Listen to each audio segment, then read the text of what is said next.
Hello and welcome to the channel online Adhikari. मेरा नाम है सौरभ यादव और आज आपको घटनासार के अंतर्गत लेक्चर नंबर 5 मिलने जा रहा है और संभवतः यह आखिरी लेक्चर होगा घटनासार के पोस्टमार्टम का। इसके अलावा नोबेल प्राइज़ से रिलेटेड एक लेक्चर आपको ट्रिक के द्वारा वहाँ पर नोबेल प्राइज़ बेहतर तरीके से समझाया जाएगा ताकि आपको एकदम रट जाए, ठीक है। और नोबेल प्राइज़ क्योंकि अब नया जब तक आपका एग्ज़ाम 12 जून तक होने वाला है तो उसके पहले तो नया नोबेल प्राइज़ नहीं मिलने वाला है, इसलिए वही महत्वपूर्ण हो जाएगा क्योंकि उत्तराखंड पीसीएस में नोबेल प्राइज़ से रिलेटेड 2 क्वेश्चन पूछे गए थे, इसलिए महत्वपूर्ण है, उसको देखेंगे हम लोग। उसके अलावा प्राचीन भारत का इतिहास पूरा आपको पढ़ाया जा चुका है, मध्यकालीन भारत का इतिहास पूरा पढ़ाया जा चुका है और अगर आप अब भी नहीं पढ़ रहे हैं तो फिर वो दिन दूर नहीं जब कौवा बोलेगा काँव काँव, ठीक है। तो पढ़ते रहिए, मेहनत करिए, मेहनत ज़रूर करिए, बार बार रिवाइज करिए। कर्म का तूफान लेकर आइए, कर्म का तूफान, ठीक है, तूफान लेकर आइए, सुनामी लेकर आ जाइए कर्म की, ठीक। क्योंकि अगर एक किसान अपने खेत के किनारे बैठकर यह सोचे कि मेरे खेत में गन्ने का उत्पादन हो जाए, मेरे खेत में गेहूं का उत्पादन हो जाए बिना बुआई किए हुए गेहूं की, गन्ने की वगैरह की, तो ये संभव नहीं है। उसी प्रकार से आप लोग जो हैं बिना मेहनत किए, बिना पढ़े चाहेंगे कि हमारा एग्ज़ाम अच्छे तरीके से निकल जाए तो वो भी संभव नहीं है, ठीक है। क्योंकि कर्म तो प्रधान है और कर्म अगर करेंगे तो कर्म ज़रूर ही बेहतर ही आपको रिजल्ट देगा। तो चलिए शुरू करते हैं बजट और इकोनॉमिक सर्वे से। यहाँ से क्वेश्चन अवश्य पूछे जाएंगे क्योंकि बहुत ही महत्वपूर्ण है और इस बार तो और भी महत्वपूर्ण है। यहाँ पर बहुत मेहनत की गई है, यहाँ से छांटी गई हैं चीज़ें, महत्वपूर्ण चीज़ें आपको ही बताई जाएंगी, सिर्फ महत्वपूर्ण चीज़ें बताई जाएंगी। तो इसलिए गौर से धैर्य और धीरज को अपने आसपास बैठा लीजिए, ठीक है। तो चलिए शुरू करते हैं। सबसे पहले 1 फरवरी को यह बजट श्रीमती निर्मला सीतारमण जी के द्वारा प्रस्तुत किया गया और यह मोदी सरकार का 10वां बजट है तथा दूसरे कार्यकाल का चौथा नियमित बजट था, ठीक है। इस बजट में आगामी 25 वर्ष में, जिसे अमृत काल का नाम वित्त मंत्री ने दिया है, नए भारत को स्वरूप देने का प्रयास बजट में किया गया है। अमृत काल का नाम दिया गया है 25 वर्ष को, ओके। अभी हम लोग आज़ादी का अमृत महोत्सव 2022 से मनाया जा रहा है। अब @75 के पश्चात अब @100 की संकल्पना बजट में की गई है तथा इस अमृत काल का दृष्टिकोण बजट में वित्त मंत्री ने प्रस्तुत किया। किसी विशेष वर्ग के हितों पर ध्यान केंद्रित करने की जगह कोरोना महामारी से संघर्षरत रही अर्थव्यवस्था को नई गति प्रदान कर विकास और रोजगार सृजन पर ध्यान केंद्रित किया जा गया है। विकास और रोजगार सृजन पर ध्यान केंद्रित किया गया है इस बार के बजट में, जिसके लिए आधारित संरचना की मजबूती पर, आधारित या आधारभूत संरचना की मजबूती पर बजट में बल दिया गया है। इसी संदर्भ में बजट में 4 प्राथमिकताएं वित्त मंत्री ने बताई हैं। 4 प्राथमिकताएं 4 प्रायोरिटीज़ 4 हैं। कौन कौन सी? नंबर 1 पीएम गति शक्ति, नंबर 2 समावेशी विकास, नंबर 3 उत्पादकता में वृद्धि और निवेश, उदीयमान अवसर, ऊर्जा परिवर्तन और जलवायु कार्य योजना तथा निवेशों का वित्त पोषण। 4 प्राथमिकताएं, पीएम गति शक्ति, समावेशी विकास, उत्पादकता में वृद्धि और निवेश, उदीयमान अवसर, ऊर्जा परिवर्तन, जलवायु कार्य योजना और नंबर 4 निवेशों का वित्त पोषण शामिल है, ठीक है। पीएम गति शक्ति मिशन के 7 इंजन हैं। ये क्वेश्चन बन सकता है कि पीएम गति शक्ति मिशन के कितने इंजन हैं, कौन सा नहीं है उसमें से। तो सड़क है, रेलवे है, एयरपोर्ट है, पत्तन है, सार्वजनिक परिवहन, जलमार्ग व लॉजिस्टिक अवसंरचना। सड़क, रेलवे, एयरपोर्ट, पत्तन, सार्वजनिक परिवहन, जलमार्ग व लॉजिस्टिक संरचना एक साथ मिलकर अर्थव्यवस्था को आगे बढ़ाने का मार्ग प्रशस्त करेंगे, ठीक है। बजट में प्राप्तियां एवं व्यय पर ज़्यादा फोकस नहीं किया जाएगा। यहाँ पर संशोधित आकलन में 2021-22 में पूंजी खाते में सरकार का कुल व्यय इतना करोड़ अनुमानित किया गया है। इस प्रकार 2022-23 में सरकार के पूंजीगत व्यय में 24.5% की वृद्धि प्रस्तावित है। पूंजीगत व्यय में 2022-23 में सरकार की पूंजीगत व्यय में 24.5% वृद्धि प्रस्तावित है, ठीक है। याद रखिएगा, महत्वपूर्ण पॉइंट है। आगे यहाँ पर एक चीज़ और दी गई है कि ठीक है, शेष 65,000 करोड़ सार्वजनिक उपक्रमों में विनिवेश द्वारा जुटाने का लक्ष्य बजट में निश्चित किया गया है।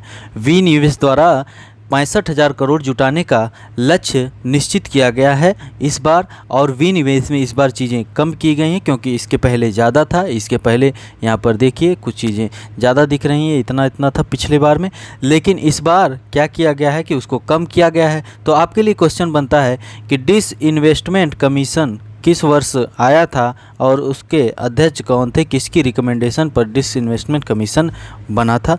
ठीक है, बजट में घाटा की बात करें, घाटा की बात करें, बहुत ही महत्वपूर्ण पॉइंट है। बजट में घाटा की बात करें, यहाँ से क्वेश्चन पूछे जाते हैं जनरली। यूपीएससी अगर इकोनॉमिक्स से क्वेश्चन पूछता है तो यही सब चीज़ें पूछता है कि रेवेन्यू डेफिसिट होता क्या है, रेवेन्यू डेफिसिट यानी राजस्व घाटा क्या होता है। रेवेन्यू डेफिसिट जो होता है वो होता है revenue expenditure minus revenue receipt, मतलब कितना खर्चा हो रहा है और कितना प्राप्त हो रहा है। ठीक है, ये करंट अकाउंट पर चलता है। जनरली एक साल की बात करें तो करंट एक इनकम और एक्सपेंडिचर की बात होती है। एक साल में मान लीजिए एक साल की बात करते हैं, उसमें आपको कितना आपने खर्चा किया और आपको प्राप्त कितना हुआ, यही होता है रेवेन्यू डेफिसिट। तो राजस्व घाटा जो कि इतना करोड़ रहने का अनुमान बजट में लगाया गया, जो सकल घरेलू उत्पाद का 3.8% होगा, जीडीपी का 3.8% आरडी होगा, राजस्व घाटा होगा, रेवेन्यू डेफिसिट होगा। ठीक है, इसके अलावा होता है इफेक्टिव रेवेन्यू डेफिसिट। एक और टर्म लाया गया था इफेक्टिव रेवेन्यू डेफिसिट। उसमें क्या किया जाता है, इफेक्टिव रेवेन्यू डेफिसिट में से जो भी ग्रांट वगैरह दिए जाते हैं राज्यों को ग्रांट वगैरह, उन सब चीज़ों को घटा लिया जाता है। इफेक्टिव रेवेन्यू डेफिसिट में उन सब चीज़ों को घटा लिया जाता है कि वो भी चीज़ें जैसे revenue receipts, effective revenue deficit equal to revenue कितना रिसिप्ट प्राप्तियाँ होती हैं माइनस ग्रांट्स जो दिए जाते हैं कैपिटल एसेट बनाने के लिए या राज्यों को दिए जा रहे हैं, उसको घटा लिया जाता है।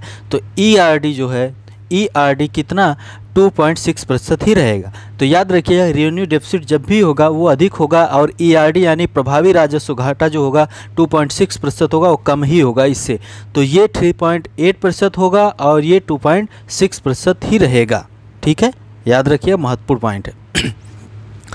हाँ, राजस्व घाटा जीडीपी का 5.1% रहने का बजट का अनुमान था, किंतु यह संशोधित अनुमान जीडीपी के 4.7% का है। यहाँ पर एक चीज़ और है कि राजकोषीय घाटा, फिस्कल डेफिसिट क्या है, फिस्कल डेफिसिट राजकोषीय घाटा।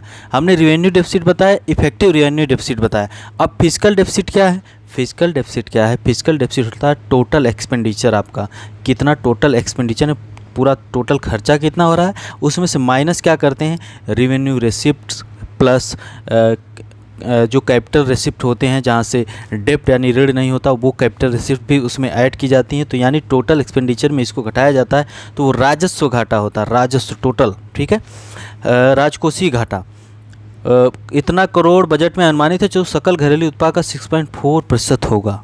टोटल राजस्व घाटा मतलब टोटल की बात चल रही है, रेवेन्यू की बात करते हैं तो करंट की, और राजस्व की मतलब टोटल की बात हो रही है। ठीक है, याद रखिएगा, राजकोषीय घाटा जीडीपी का 6.4% होगा, ऐसा अनुमानित है, जो सकल घरेलू उत्पाद का 6.4% होगा 2022-23 में।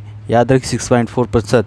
हमने यहाँ पे बताया राजस्व घाटा, रेवेन्यू डेफिसिट की बात की तो 3.8%, ईआरडी प्रभावी राजस्व घाटा 2.6%, और यहाँ पर हमने क्या बताया, राजकोषीय घाटा तो 6.4%। ओके, और बहुत सी चीज़ें हैं, बहुत से तर्क सरकार ने दिए हैं कि कोविड-19 महामारी में सरकार के भारी खर्चों के कारण 2020-21 के बाद 2021-22 में भी राजकोषीय घाटा उच्च स्तर पर रहा है।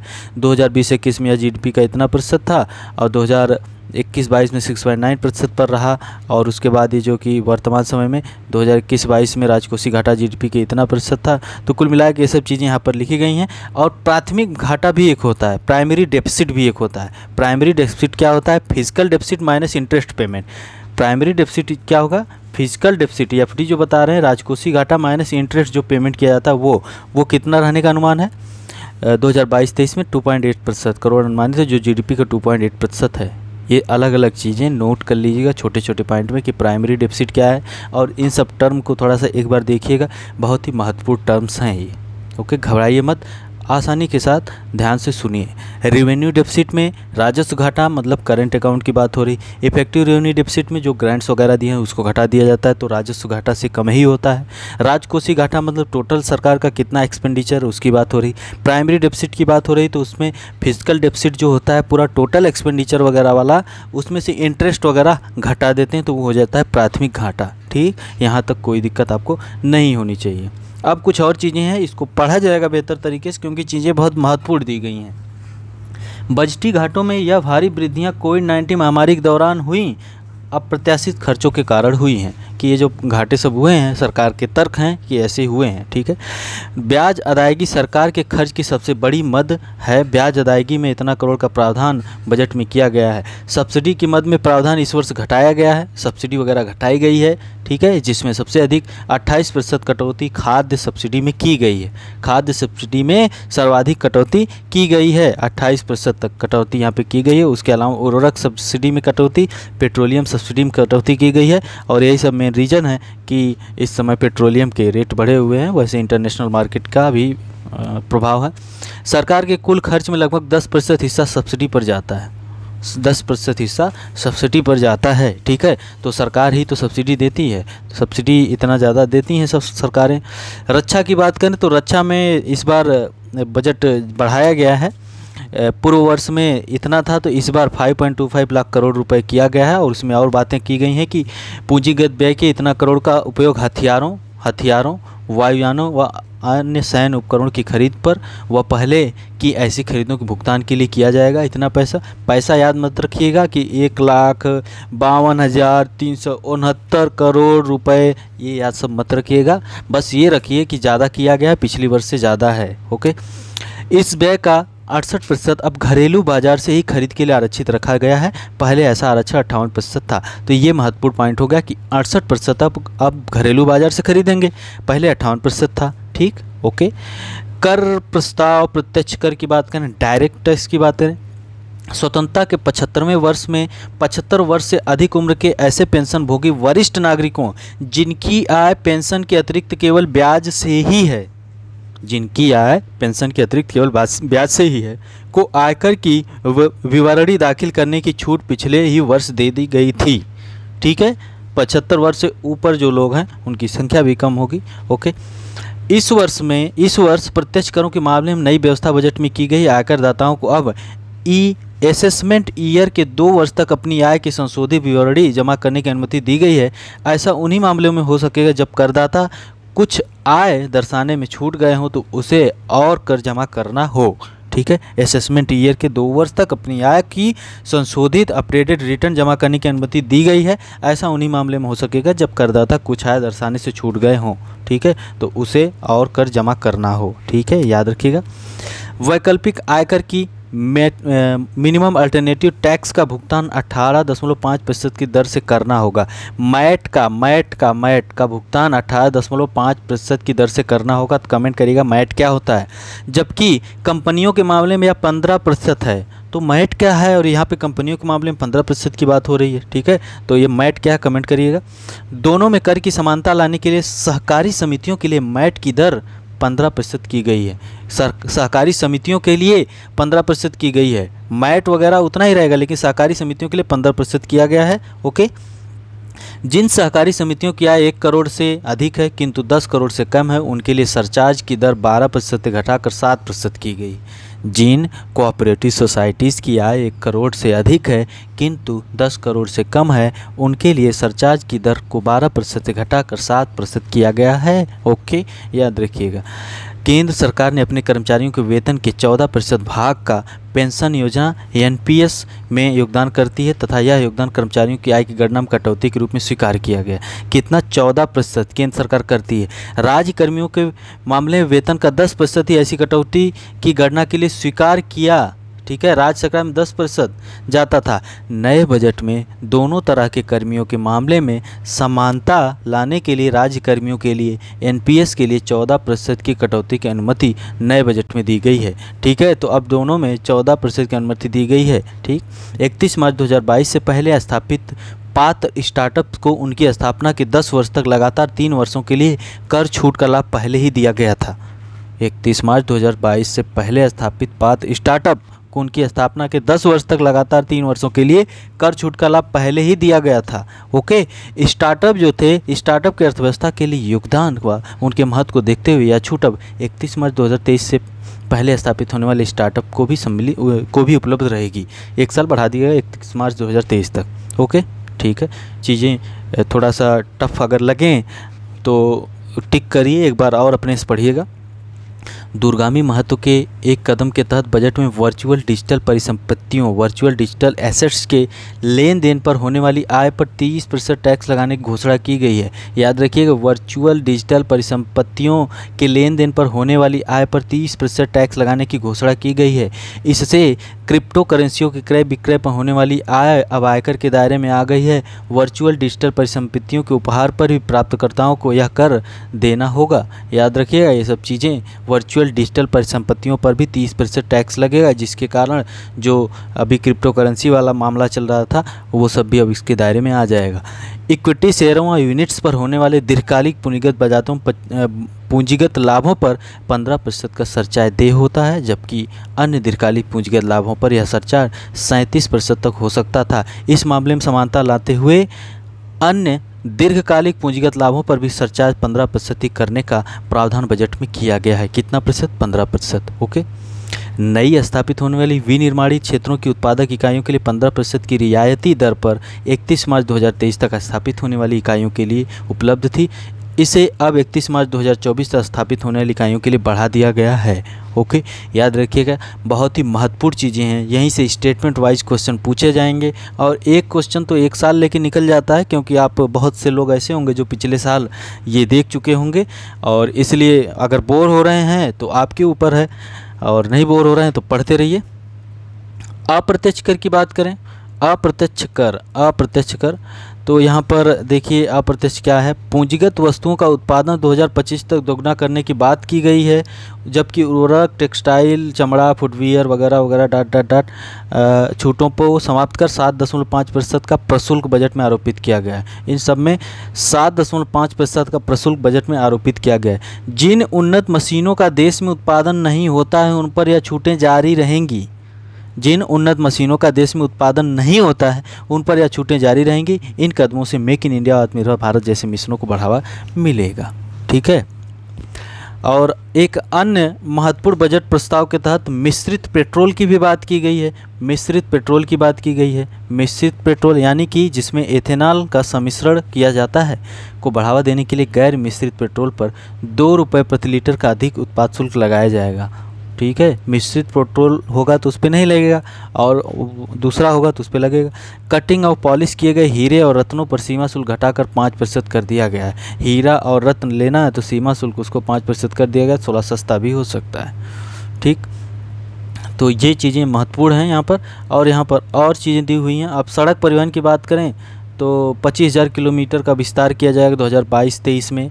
22-23 में सड़क मल्टी मॉडल लॉजिस्टिक पार्क की बात करें तो सार्वजनिक निजी भागीदारी के उसके साथ बनाया जाएगा। रेलवे में एक जनपद एक उत्पाद योजना की शुरुआत की जाएगी।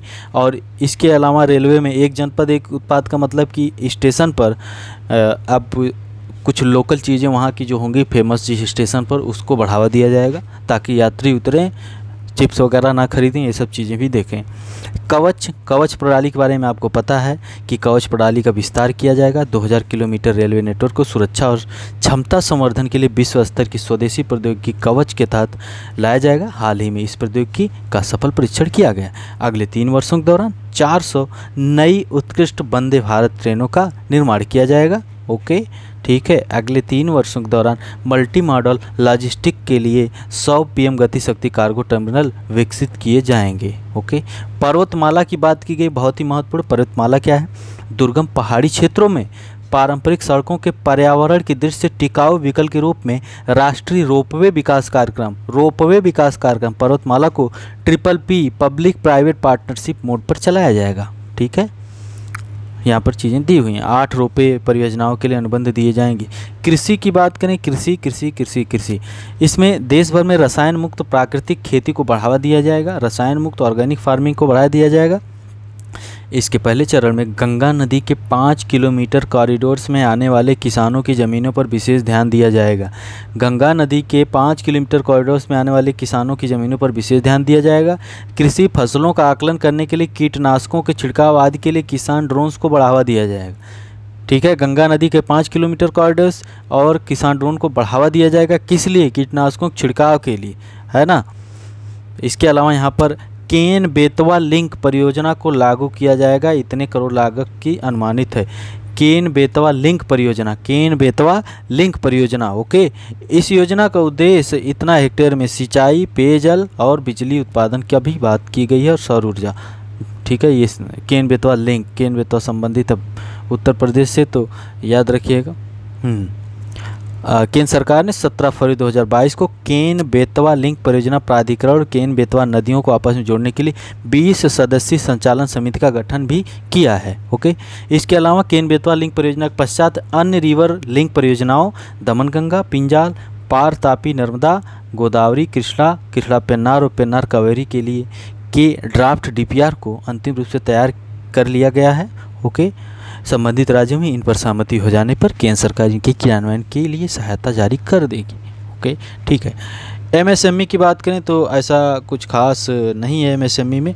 एमएसएमई में एक चीज़ की गई है कि emergency credit link guarantee scheme, emergency credit link guarantee scheme के तहत अतिरिक्त ऋण प्रदान किया जाएगा, और इतना वगैरह ऋण वगैरह देंगे, ये सब चीज़ें हैं। इनको बढ़ावा देने के लिए ऋण वगैरह प्रदान किया जाएगा। और एमएसएमई एक्ट कब आया था, किस वर्ष आया था, इसको आप लोग कमेंट करिएगा।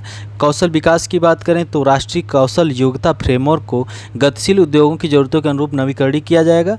Digital ecosystem for skilling and livelihood, देश स्टैक का पोर्टल डिजिटल ऑनलाइन प्रशिक्षण के माध्यम से नागरिकों के कौशल सशक्तिकरण के लिए, नागरिकों के कौशल सशक्तिकरण के लिए digital ecosystem for skilling and livelihood, okay, देश स्टैक की पोर्टल शुरू किया जाएगा। ड्रोन शक्ति की सुविधा और सेवा के रूप में ड्रोन एज ए सर्विस ड्रास के लिए स्टार्टअप को बढ़ावा दिया जाएगा कौशल विकास में। ठीक है, शिक्षा की बात करें, शिक्षा के क्षेत्र में पीएम ई विद्या यानी एक कक्षा एक टीवी चैनल कार्यक्रम का विस्तार 12 से 200 टीवी चैनलों तक किया जाएगा, 12 से 200। इससे सभी राज्य कक्षा 1 से कक्षा 12 के लिए क्षेत्रीय भाषाओं में पूरक शिक्षा प्रदान कर सकेंगे, ओके। और व्यावसायिक पाठ्यक्रमों में महत्वपूर्ण चिंतन कौशल को बढ़ावा देने के लिए 2022-23 में विज्ञान और गणित में 750 वर्चुअल प्रयोगशालाएं और प्रभावी शिक्षण वातावरण के लिए 75 कौशल ई प्रयोगशालाएं स्थापित की जाएंगी, 75 कौशल ई प्रयोगशालाएं स्थापित की जाएंगी। देश भर में विद्यार्थियों को उनके द्वार पर व्यक्तिगत सीखने के अनुभव के साथ विश्व स्तरीय गुणवत्ता सुलभ सर्वसुलभ शिक्षा प्रदान करने के लिए एक डिजिटल विश्वविद्यालय की स्थापना की जाएगी, ऐसा बात की गई डिजिटल विश्वविद्यालय, ओके। स्वास्थ्य की बात करें तो national tele mental health programme शुरू किया जाएगा, national tele mental health programme शुरू किया जाएगा। National institute for medical health and neuroscience, national institute for medical health and neurosciences एक नोडल सेंटर के रूप में काम करेगा और international institute for information technology Bengaluru तकनीकी सहायता प्रदान करेगा स्वास्थ्य के क्षेत्र में national tele mental health programme शुरू करने में। सक्षम आंगनबाड़ी, सक्षम आंगनबाड़ी, सक्षम मतलब अपडेटेड आंगनबाड़ी, अपडेटेड लोग जैसे कि जिनके पास बेहतर बुनियादी ढांचा और ऑडियो विजुअल सुविधाएं हैं, उनकी बात की जाएंगी। 2 लाख आंगनबाड़ियों का सक्षम आंगनबाड़ियों में उन्नयन किया जाएगा, ठीक है। पोषण 2.0 को के माध्यम से महिलाओं और बच्चों के एकीकृत लाभ प्रदान किए जाएंगे। इन सब चीज़ों का सक्षम आंगनबाड़ी की बात की गई। हर घर नल से जल, 3.8 करोड़ परिवारों को कवर किया जाएगा। सभी के लिए आवास, 80 लाख घरों को आवास प्रोवाइड किया जाएगा। पूर्वोत्तर क्षेत्र में प्रधानमंत्री की विकास पहल, ये महत्वपूर्ण है। पूर्वोत्तर क्षेत्र में प्रधानमंत्री की विकास पहल, पूर्वोत्तर क्षेत्र के लिए प्रधानमंत्री की विकास पहल, prime minister development initiative for north eastern region, PM divine. आप क्वेश्चन पूछे पीएम डिवाइन किससे संबंधित है, तो आपको पता होगा तब ना करेंगे। बजट की और महत्वपूर्ण घोषणाएं हैं कि डिजिटल करेंसी की शुरुआत रिजर्व बैंक द्वारा की जाएगी। कैसे करेंगे अब वही जानते हैं। इलेक्ट्रिक व्हीकल्स को बढ़ावा देने के लिए बैटरी स्वैपिंग सुविधा बैटरी स्टेशनों पर उपलब्ध कराई जाएगी। इलेक्ट्रिक व्हीकल को बढ़ावा देंगे और बैंकिंग सिस्टम जो है कि चालू हो जाएगा। 1.5 लाख डाकघरों में कोर बैंकिंग सिस्टम चालू हो जाएगा, ठीक है, डाकघरों में कोर बैंकिंग, जिससे क्या होगा कि मोबाइल बैंकिंग व ATM की सुविधा भी इनमें होगी और डाकघर के खाते में बैंक खाते के बीच पैसे का ऑनलाइन अंतरण भी हो सकेगा। इससे मुख्यतः ग्रामीण क्षेत्र के लोग विशेषतः लाभान्वित होंगे। सीमावर्ती गांव जहां की जनसंख्या बहुत छिटपुट है तथा जहां कनेक्टिविटी और बुनियादी सुविधाएं भी सीमित हैं, विकास के लाभ से वंचित रह गए हैं, उत्तरी सीमा के ऐसे गांवों को एक नए वाइब्रेंट विलेजेस कार्यक्रम के अंतर्गत लाया जाएगा। वाइब्रेंट विलेजेस कार्यक्रम के अंतर्गत लाया जाएगा क्यों? क्योंकि कुछ गांव जहां की जनसंख्या बहुत छिटपुट है तथा जहां कनेक्टिविटी और बुनियादी सुविधाएं भी बहुत सीमित हैं, विकास के लाभ से वंचित रह गए हैं, तो उत्तरी सीमा के ऐसे गाँव में वाइब्रेंट विलेजेस कार्यक्रम के अंतर्गत उनको लाया जाएगा। 5G मोबाइल सेवाओं की शुरुआत के लिए स्पेक्ट्रम की नीलामी की भी बात की गई है सरकार के द्वारा। डिजिटल करेंसी, डिजिटल यूनिवर्सिटी आदि की बात की गई। डिजिटल बैंक की स्थापना की भी बात की गई। डिजिटल बैंक की स्थापना की बात की गई है, मतलब जिसका कहीं पर कोई ऑफिस नहीं होगा, डिजिटली चलेगा सब कुछ। 75 आज़ादी के 75 वर्ष पूर्ण होने के उपलक्ष्य में डिजिटल बैंकों की स्थापना 75 जिलों में की जाएगी। कहाँ पर? 75 जिलों में। वर्ष 2030 तक लक्ष्य सौर विद्युत के 280 गीगावाट लक्ष्य हासिल करने के लिए उच्च दक्षता के सौर मॉड्यूल की निर्माण होती है। मतलब कि कितना टारगेट है, याद रखिए, 2030 तक सौर विद्युत का, सोलर का कितना है? 280 गीगावाट, 280 गीगावाट, और अन्य सोर्सेज से भी कुछ टारगेट हैं। कार्बन न्यूट्रल अर्थव्यवस्था में परिवर्तन, 5 से 7% बायोमास पैलेट्स फायर किए जाएंगे। फायर मतलब जलाए जाएंगे। बायोमास पैलेट्स यानी ये पराली वगैरह जलाए जाएंगे कोयले की जगह पर ताप विद्युत संयंत्रों में, ठीक है, जिसके कारण इतना मीट्रिक टन कार्बन डाइऑक्साइड की बचत होगी, किसानों को अतिरिक्त आय और स्थानीय लोगों को रोजगार के अवसर उपलब्ध होंगे।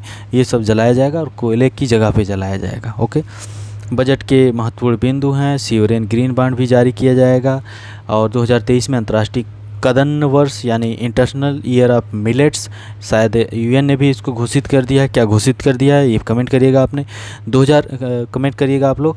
2021-22 के लिए राजकोषीय घाटा वगैरह सब कुछ आपको बताया जा चुका। हाँ, यहाँ पर अब देखते हैं चीज़ें, लेक्चर थोड़ा बड़ा हो रहा है। वर्चुअल डिजिटल संपत्ति के आय पर 30% टैक्स, सब चीज़ें बता दी हैं आपको, बता दी गई हैं।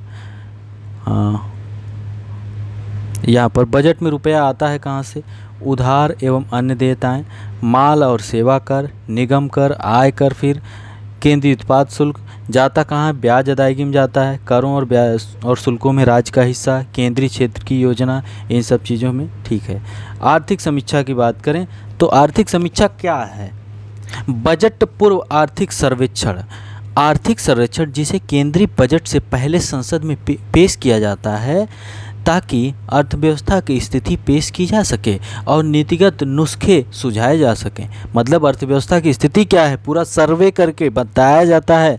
बजट पूर्व आर्थिक सर्वेक्षण मुख्य आर्थिक सलाहकार chief economic adviser Sanjeev Sanyal की नेतृत्व वाली इस टीम द्वारा तैयार किया गया।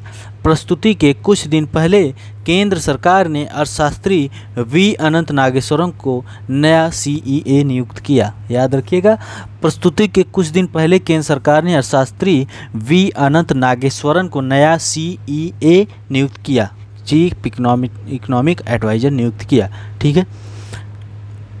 आर्थिक सर्वेक्षण वित्त मंत्रालय का एक वार्षिक दस्तावेज है। इसमें पिछले 12 महीनों में देश की आर्थिक प्रगति और मुद्दों की समीक्षा की जाती है। सर्वेक्षण में सरकार द्वारा शुरू की गई प्रमुख विकासात्मक योजनाओं के क्रियान्वयन से संबंधित जानकारी दी जाती है। यह दस्तावेज प्रमुख सरकारी नीतियों के क्रियान्वयन और प्रभाव के बारे में भी जानकारी देता है। आर्थिक समीक्षा में प्रमुख राजकोषीय विकास, व्यापक आर्थिक कारकों, मुद्रास्फीति और अन्य आर्थिक कारकों पर विचार विमर्श किया जाता है। यह दस्तावेज देश की अर्थव्यवस्था पर, कृषि, जलवायु परिवर्तन, रोजगार के प्रभाव पर भी प्रकाश डालता है, ठीक है। पहला आर्थिक सर्वेक्षण 1950-51 में पेश किया गया था। हालांकि 1964 तक इसे बजट के साथ प्रस्तुत किया जाता था।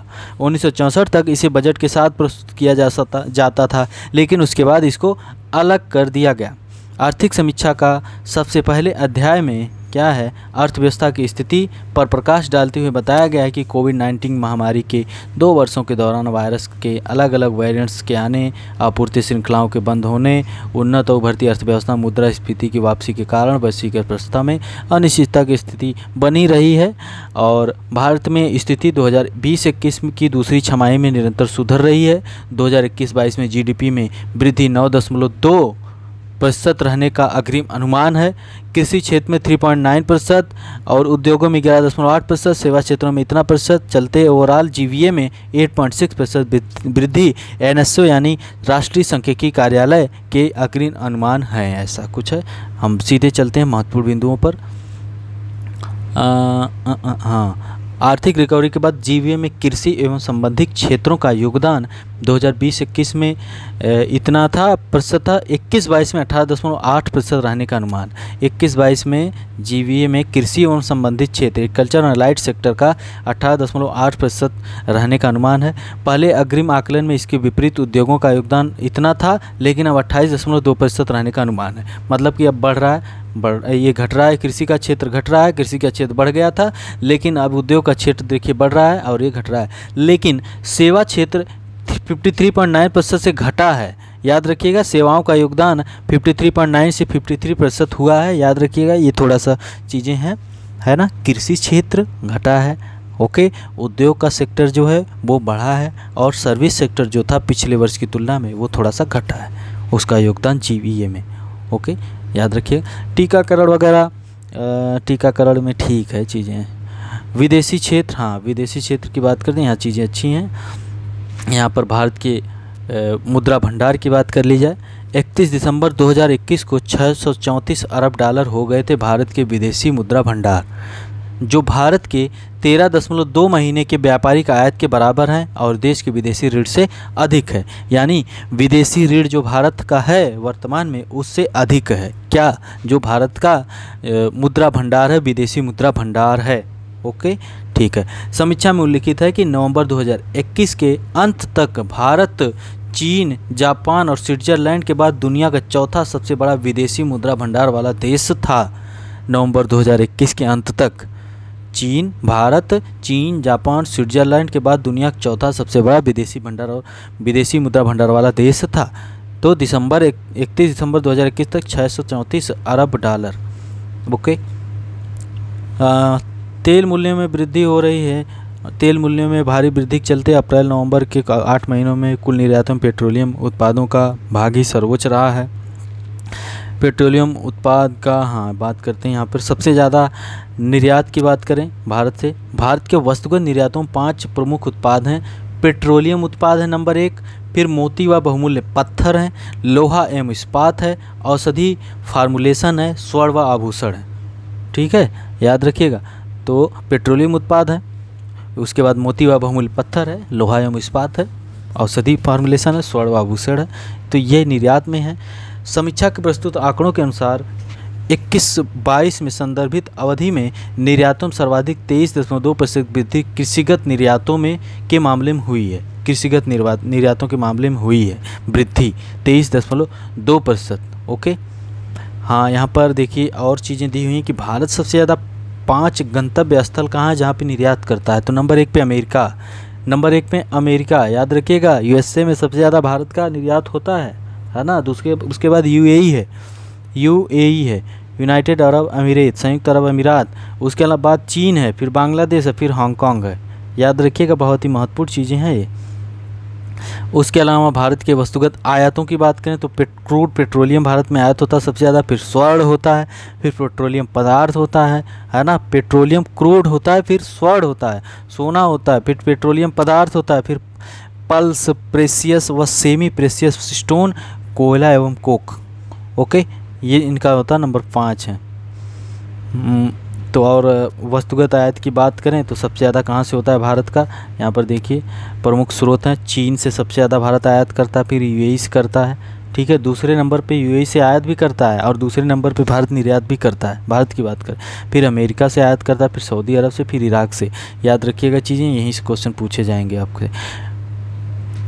हाँ, अमेरिका के साथ भारत का व्यापार शेष सर्वाधिक अनुकूल है।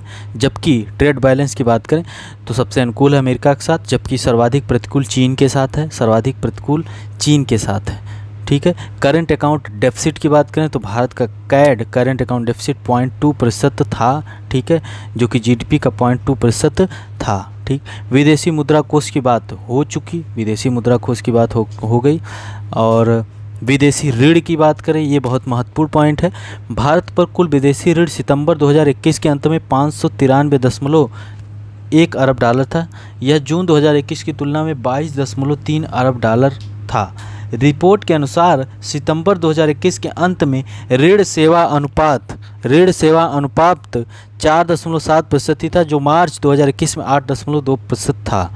कुल विदेशी ऋण में अल्पकालिक ऋणों का हिस्सा जो मार्च 2021 के अंत में 17.7% था।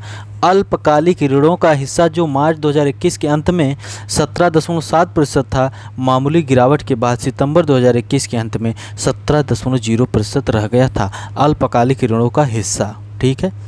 आर्थिक समीक्षा में यह बताया गया कि 2010 के बाद ऐसा पहली बार ही हुआ है जब देश के विदेशी मुद्रा कोष विदेशी ऋण से अधिक हुए हैं।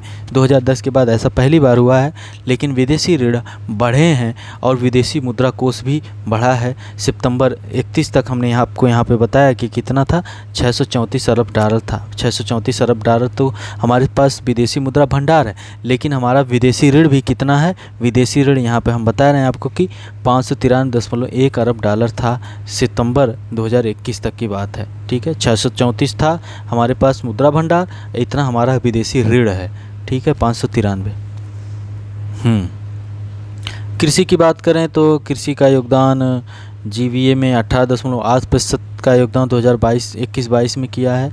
कितना, जीवीए में 18.8% का योगदान कृषि का रहा है। कृषि का 18.8% योगदान रहा है। ओके। और हाँ, कृषि लागत एवं मूल्य आयोग की सिफारिशों के आधार पर 22 अनिवार्य कृषि फसलों का न्यूनतम समर्थन मूल्य तय करती है। 22 फसलों का कि 23 है कि 24 है। कृषि लागत एवं मूल्य आयोग की सिफारिशों के आधार पर सरकार 22 अनिवार्य कृषि फसलों का न्यूनतम समर्थन मूल्य तय करती है। Commission on agriculture cost and prices CACP पहली बार कब सामने आया था, कब अस्तित्व में आया था, इसको आप लोग कमेंट करिएगा। 22 अनिवार्य फसलों में 14 खरीफ फसलें धान, ज्वार, बाजरा, मक्का, रागी, अरहर, मूंग, उड़द, मूंगफली, सोयाबीन, सूरजमुखी के बीज, तिल, नाइजर सीड, कपास। पूछिए क्वेश्चन, खरीफ की फसलें कौन कौन सी हैं, कौन सी नहीं है इसमें से। 6 रबी की फसलें, गेहूं, जौ, चना, मसूर, इतना, और 2 व्यावसायिक फसलें, जूट और खापरा शामिल है। इसके अलावा तोरिया और छिलके वाले नारियल के लिए MSP भी क्रमशः रेपसीड और सरसों और खोपरा के लिए MSP के आधार पर तय किया जाता है। तो ये ऐसी चीज़ें दे दी गई हैं। हमने यहाँ पर बताया कृषि क्षेत्र का योगदान 18.8% रहा है। किसान क्रेडिट कार्ड के अलावा किसान क्रेडिट कार्ड के माध्यम से 2.5 करोड़ किसानों को ऋण दिया जाएगा। पशुपालन, मछली पालन के लिए भी ऋण दिया जाएगा। उद्योग की बात करें तो उद्योग में PLI प्रोत्साहन योजना, राष्ट्रीय अवसंरचना पाइपलाइन, राष्ट्रीय मुद्रीकरण योजना जैसी पहलें की गई हैं बढ़ावा देने के लिए कि आगे बढ़ेगा। यहाँ पर और चीज़ें, प्रचलित मूल्य दर पर औद्योगिक क्षेत्र की हिस्सेदारी, ये सब बातें हो गई हैं। वैसे ही आगे पीछे बातें हो गई हैं। उद्योगों में FDI की बात करें, बहुत महत्वपूर्ण FDI की बात करें, सरकार की निवेशक अनुकूल नीतियों के चलते देश में विदेशी प्रत्यक्ष निवेश में निरंतर विगत वर्षों में वृद्धि हुई। FDI foreign direct investment, Arvind Mayaram की कमेटी एक बार इस पर बनी थी, कमेंट करिएगा कि सही है कि गलत है। आर्थिक समीक्षा इतना के अनुसार, हाँ मतलब ये देखिए यहाँ से स्टेटमेंट बन सकता है, या तो UPP से स्टेटमेंट उठा सकता है या UPSC। आर्थिक समीक्षा के अनुसार 2014-15 में भारत में FDI अंतर्प्रवाह 45.14 अरब डॉलर था और तब से इसमें लगातार वृद्धि हुई है। 2014-15 से लगातार वृद्धि ही हुई है। भारत ने उच्चतम वार्षिक FDI अंतर्प्रवाह 2020-21 में इतना अरब डॉलर प्राप्त किया, जो 2021-22 में पहले 6 महीनों में ही FDI अंतर्प्रवाह बढ़कर इतना अरब डॉलर हो गया। मतलब 2014-15 से FDI में लगातार वृद्धि हुई है। ओके। जबकि समीक्षा के अनुसार विगत 7 वित्तीय वर्षों में भारत को इतना अरब डॉलर का FDI अंतर्प्रवाह, जो पिछले 21 वर्षों में देश द्वारा FDI का लगभग 58% है। इस तरह के स्टेटमेंट आपको बन सकते हैं, वैल्यू भी दी जा सकती है और नहीं भी दी जा सकती है। हाँ, यहाँ पर देखिए, आत्मनिर्भर भारत के दृष्टिकोण को साकार करने के लिए अब नए औद्योगिक लाइसेंस चाहने वाली कंपनियों के लिए रक्षा क्षेत्र में स्वचालित रूट से ऑटोमेटिक रूट से के माध्यम से 74% तक प्रत्यक्ष विदेशी निवेश की अनुमति दे दी गई है। ठीक है, नए औद्योगिक लाइसेंस चाहने वाली कंपनियों के लिए रक्षा क्षेत्र में स्वचालित रूट से ऑटोमेटिक रूट से 74% FDI। ओके, पहले यह सीमा 49% थी और 2020 में इसको बढ़ा के 74% किया गया। किसमें? रक्षा क्षेत्र में। सरकारी रूट के तहत रक्षा क्षेत्र में 100% तक FDI की अनुमति होगी। सरकारी रूट के तहत रक्षा क्षेत्र में 100%, सरकारी रूट के तहत 100%, ऑटोमेटिक रूट के तहत कितना है? 74। सरकार ने स्वचालित रूट से के तहत बीमा कंपनियों में FDI की सीमा को 49% से 74% करने की अनुमति जून 2021 में दी है। किसमें? बीमा कंपनियों में। ठीक है, स्वचालित रूट से। पेट्रोलियम प्राकृतिक गैस क्षेत्र में कुछ मामलों में स्वचालित मार्ग के तहत 100% तक विदेशी निवेश की अनुमति। पेट्रोलियम और प्राकृतिक गैस में 100%। ठीक है, 4 स्टेटमेंट बन सकते हैं, यहाँ से उठाएंगे 4। दूर संचार क्षेत्र में स्वचालित रूट के तहत 100% तक विदेशी निवेश की अनुमति देने के लिए अधिसूचना 21 में जारी कर दी गई। दूर संचार टेलीकॉम सेक्टर में तो TRAI telecom regulatory authority of India का हेडक्वार्टर कहाँ पर है और यह कब बना, किस ईयर में इसकी स्थापना हुई थी, इसको आप लोग कमेंट करिएगा। ओके, यहाँ पर और चीज़ें हैं। सेवाओं की बात करें तो सेवा सेक्टर बढ़ ही रहा है और सेवाओं के वैश्विक निर्यात में भारत पहले 10 राष्ट्रों में है सेवा सेक्टर में। ठीक है, भारत के कुल सेवा निर्यात में लगभग 45% हिस्सेदारी से सॉफ्टवेयर निर्यात की। भारत के वस्तुगत आयात निर्यात कार्यों का लगभग 90% तथा मूल्य की दृष्टि से 70% भाग बंदरगाहों से ही संचालित होता है। किससे संचालित होता है? बंदरगाहों से। 90% निर्यात कार्यों का लगभग 90% और मूल्य की दृष्टि से 70%। सागरमाला कार्यक्रम की बात करें, सागरमाला कार्यक्रम देश की 7500 किलोमीटर लंबी तट रेखा, 14,500 किलोमीटर लंबे नौवहन योग्य जलमार्गों तथा प्रमुख समुद्री व्यापारिक मार्गों का लाभ उठाकर बंदरगाह आधारित विकास को बढ़ावा देने के लिए बंदरगाह, नौवहन एवं जलमार्ग मंत्रालय का एक प्रमुख कार्यक्रम है सागरमाला कार्यक्रम। भारत में स्टार्टअप अब विगत 6 वर्षों में उल्लेखनीय रूप से बढ़े हैं। इनमें से अधिकांश सेवा क्षेत्र में संबंधित है। सेवा क्षेत्र से संबंधित है क्या? स्टार्टअप सेवा क्षेत्र से अधिकतर हैं। ओके, सर्विस सेक्टर में ही। आर्थिक समीक्षा में प्रस्तुत आंकड़ों के अनुसार हाल ही के वर्षों में बेंगलुरु के स्थान पर दिल्ली ने भारत की स्टार्टअप राजधानी का स्थान ले लिया है। महत्वपूर्ण पॉइंट्स है, ये भी स्टेटमेंट बन सकता है, ये भी बन सकता है, याद रखिएगा।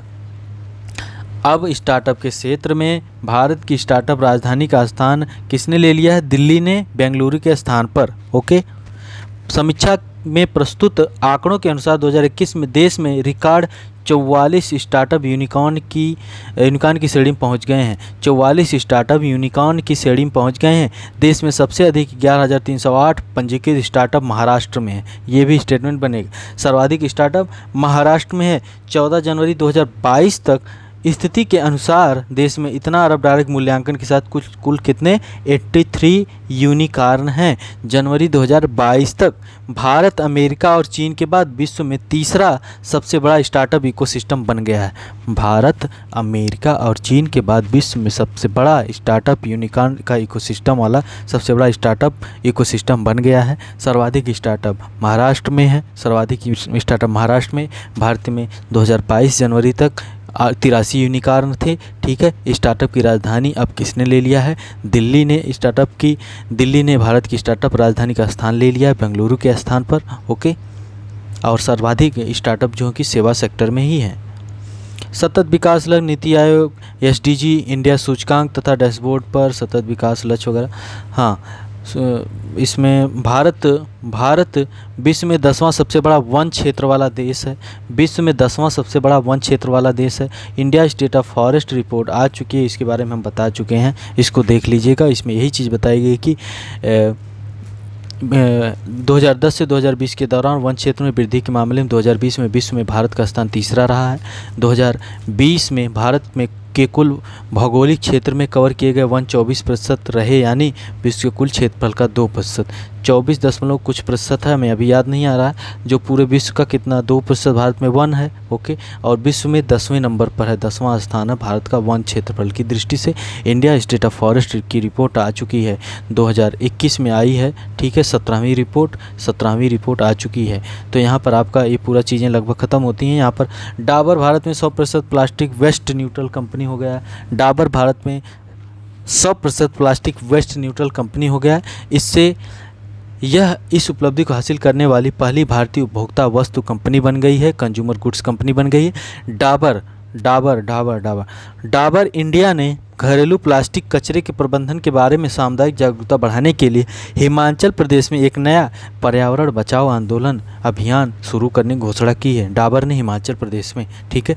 तो डाबर बन गया है भारत में 100% plastic waste neutral company. Okay, तो यहाँ पर सब चीज़ें लगभग हो गई हैं, थोड़ा सा टफ चीज़ें हैं लेकिन बहुत महत्वपूर्ण हैं, ठीक है। तो इतना भी टफ चीज़ें नहीं है, थोड़ा सा एक बार देखेंगे, टिक कर लेंगे अपनी बुक वगैरह में तो आपको आसानी से याद हो जाएंगी चीज़ें। और ज़्यादा डेटा याद करने के बारे में ना रहिएगा, जैसे एफडी वगैरह कितना % है, आरडी कितना % है, ये देख लीजिएगा। बाकी कि 15,000 करोड़ 5,000 करोड़ 20,000 करोड़ 1,418 करोड़ ये सब याद करेंगे तो याद करते ही रह जाएंगे और टाटा बाय बाय हो जाएगा। ओके, तो मिलते हैं अगले लेक्चर में। हो सकता है लेक्चर आज आधुनिक भारत का इतिहास शाम को होगा, उसके अलावा आपको लेक्चर मिलेंगे नोबेल प्राइज़ का ट्रिक वाला लेक्चर जल्दी ही आपको मिल जाएगा। बहुत बहुत धन्यवाद।